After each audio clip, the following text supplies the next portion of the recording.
I saw a video this week that said the House of Lords has come up with 1,000 amendments to the assisted dying bill, and because of that, the House of Commons won't have time to vote on them this session.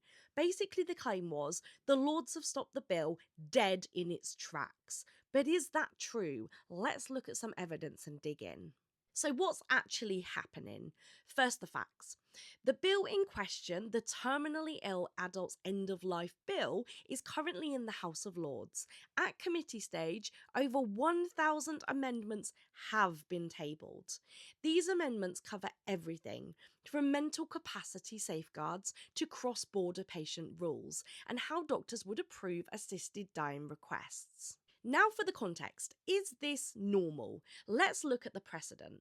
Typical controversial bills in the Lords see a few hundred amendments at most.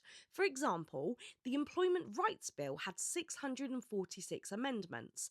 The Hereditary Peers Bill had only 146. So in comparison, 1,000 is way above average. Should we be suspicious of this?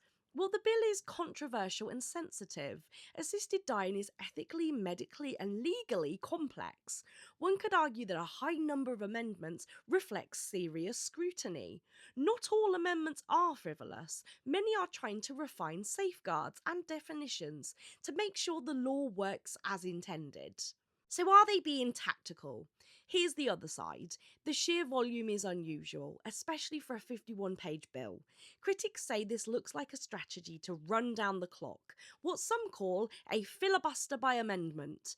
The Lords could be using procedure to slow down the bill, maybe even block it indirectly.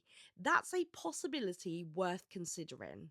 I've always felt personally that the House of Lords is important. They exist as a check on government power, a safeguard against tyranny. They stop a large majority government from shoving through law very fast that could be dangerous. But whether they actually prevent government overreach effectively is a whole question in itself. And if they use procedural tools to potentially derail legislation, one that was supported so largely by the public, it raises questions about how that balance of power actually works in practice. So, what is my take?